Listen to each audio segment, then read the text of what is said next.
आप लोग नादानी से, मजबूरी से आज से 30 साल पहले, 40 साल पहले जंगल को जाते थे, जंगल से लकड़ी लेके आते थे। आज कानून बदल गई, दुनिया भी बदल गई और उस समय तो कोई सज़ा नहीं मिलता था। लोग शिकार भी जाते थे।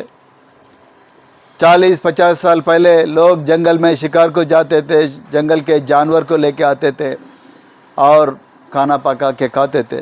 आज वाइल्ड लाइफ प्रोटेक्शन एक्ट आने के बाद, फॉरेस्ट एक्ट आने के बाद ये पूरा गैर कानूनी चीज़ बन गए, आप लोग जानना चाहिए।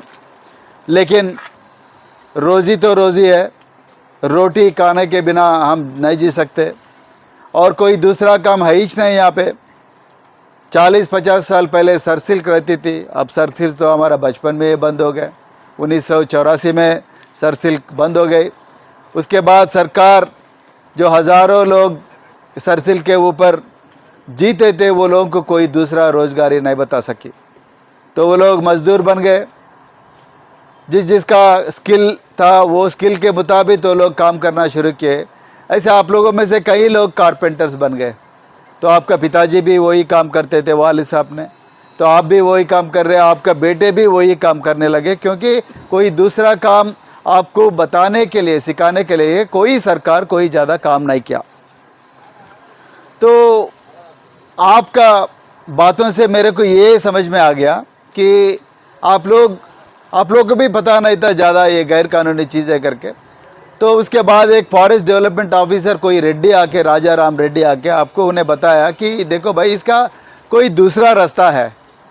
तो बार बार आप लोगों का घर में आके हम छापा मारना और आपका गाड़ियों को रोकना, आपका जो बनाए सो माल को, फर्नीचर को लेके जाके फॉरेस्ट में लगाना और उसके बाद आपके ऊपर फ़ाइन डालना और आप फिर वही गरीबी में फंस जाना, ये सब चीज़ अच्छे नहीं है।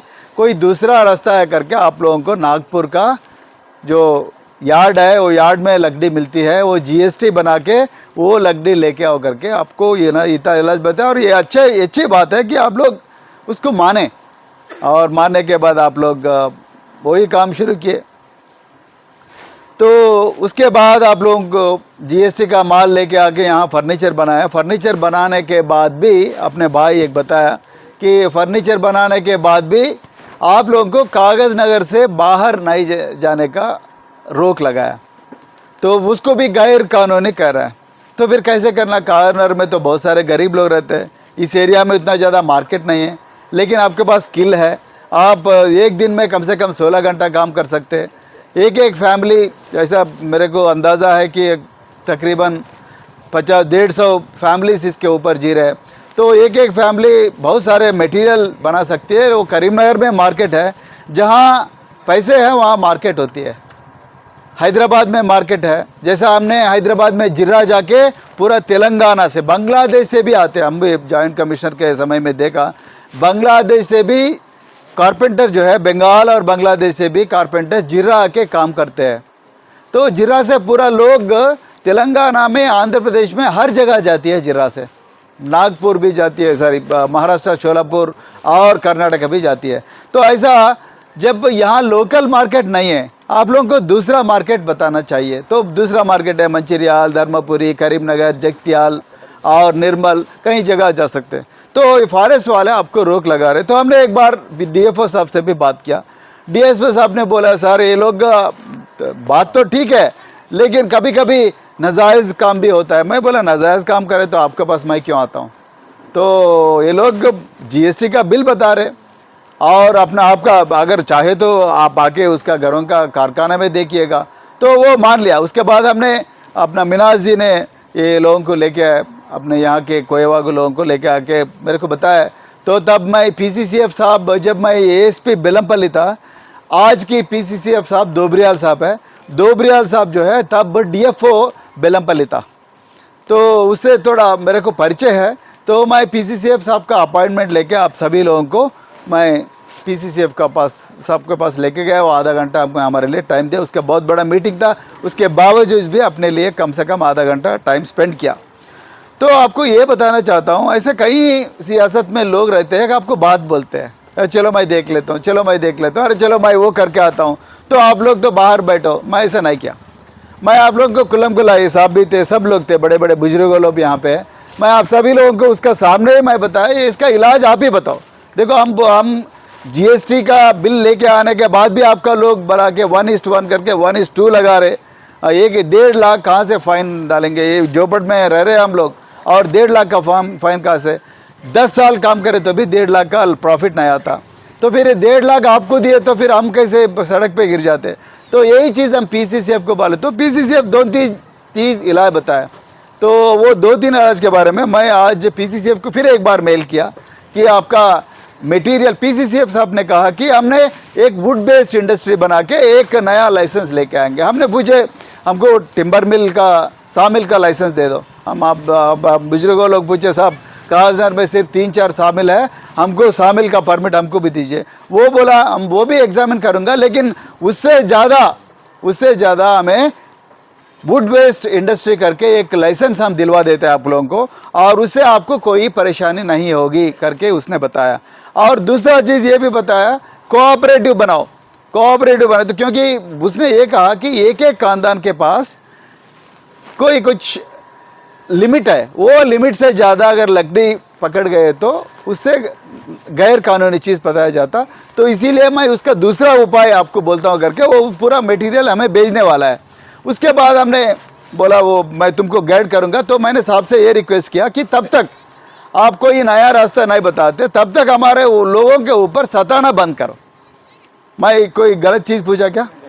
नहीं पूछा ना। तो हमारा लोगों को सताना बंद करो करके मैं यही चीज़ बोला। उसके बाद अपने लोग परसों गए थे बीट ऑफिसर के पास। तो बीट ऑफिसर को हमारा पेट में जलन है भाई, सीने में जलन है, और पूरा मेहनत का कमाई पूरा अभी यार्ड में पड़े हुए हैं। तो फिर पैसे जीएसटी भर के तो लकड़ी लेकर आए, लकड़ी से फर्नीचर बन गई, फर्नीचर अभी पुलिस स्टेशन में या फॉरेस्ट ऑफिस में पड़ा हुआ है। फिर क्या करना, मेरे मेहनत का पूरा मिट्टी में मिल गया। तो 1.5 लाख कहाँ से ले गया? थोड़ा गरम से बात किए होंगे, गुस्से में आए होंगे, लेकिन उसको गलत तरीके से डीएफओ को बता दिया कि साहब आपका लोग आके, कोयवा के लोग आके हमको डरा रहे, वो कर रहे, ये कर रहे गलत। तो मैंने डीएफओ साहब ने तुरंत मेरे को कॉल किया, कॉल करके साहब आप बोल रहे थे कि आपका एक दूसरा रास्ता बताने के लिए। तो आपका लोग आके फिर वो बीट ऑफिसर के ऊपर थोड़ा ज़बरदस्ती दौर्जन्य करने के लिए कोशिश किया। तो मैंने बोला हमारे लोग ऐसे लोग नहीं हैं।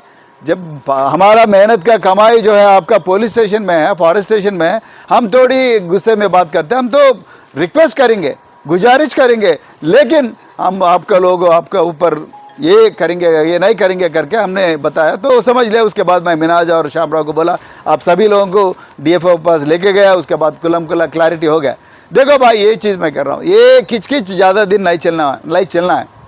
आप लोग बहुत मेहनत करके, रात भर काम करके, जायज़ वाली लड़की लेके आके आपने दस्तूर के मुताबिक, कानून के मुताबिक आप लकड़ी लेके आके यहाँ पे फर्नीचर बना रहे। तो फॉरेस्ट वाले ज़बरदस्ती छोटे छोटे इंच और क्यूबिक फीट नहीं तो क्यूबिक इंच में लेके आके आप लोग को सताना वो ठीक नहीं है। डीएफओ साहब ने मैं ये रिक्वेस्ट किया, देखो भाई हमारा राय तो ये है, आपका राय क्या है आप एक बार बताइए करके साहब मैंने उसको रिक्वेस्ट किया। वो एक दिन आने वाला है हमारे पास, नहीं तो हम पूरे मिलके उसके पास जाने वाला है। वो पूरा एक इलाज, वो एक सॉल्यूशन बताएंगे। वो सॉल्यूशन के मुताबिक अगर अच्छे रहे तो वो सॉल्यूशन ज़रूर उसका सॉल्यूशन को फॉलो करेंगे। अगर हमारे पेट में अगर मारने वाला सॉल्यूशन है तो हम नहीं मानेंगे। ये भी मैं आपको सब खुल्लम खुल्ला बोल रहा हूँ। मैं आपका साथ रहूँगा। ऐसा कोई बात नहीं है कि मैं गवर्नमेंट में रहे और इसे गवर्नमेंट का ऑफिसर की तरफ ही रहूँगा, ऐसा कुछ नहीं है। मैं आपका साथ रहूँगा। बार बार कुछ भी प्रॉब्लम है तो हमको बता दीजिएगा। मैं कल भी आज भी डीएफओ साहब से मैं फिर बात करने वाला हूँ, क्योंकि उसके बाद भी फिर आज जो बनाया सो फर्नीचर फिर कागजनगर से बाहर नहीं जाने दे रहा करके एक न्यूज़ आ गया। ये गैर कानूनी है। वहाँ पीसीसी साहब ने ऑलरेडी हमको अश्योरेंस दिया, और ये डीएफओ साहब भी मैं इलाज ढूंढने के लिए कोशिश करता हूँ करके बोला।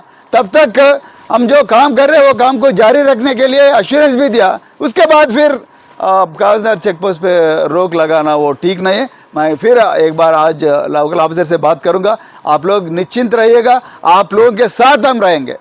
अगर जेल जाना पड़े तो हम पहले जाएंगे, उसके बाद ही आप जाएंगे, मगर वहां तक नहीं आने देंगे, इसको वहां तक नहीं आने देंगे। ऐसे कहीं कहीं बड़े बड़े लोग, उसके लोग, वो लोगों का नाम नहीं लेना चाहता हूं मैं, बड़े बड़े लोग ये लकड़ी बेच के बड़े बड़े एमएलए बन गए, मिनिस्टर बन गए, बड़े बड़े महल विजयवाड़ा में, हैदराबाद में, हर जगह बना लिया अपना। सलीम भाई, सब लोगों को मालूम है ये चीज।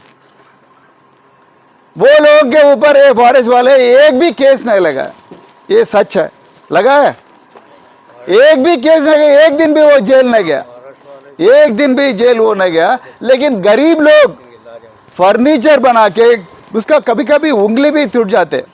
आप लोगों को मालूम है, आप लोग मेहनत करते, उंगली में चोट लग जाता, किसी का उंगली भी निकल जाते, किसी का हाथ निकल जाते, और वो साथ डस्ट के वजह से पूरा लंग्स में पूरा कचरा भर जाते।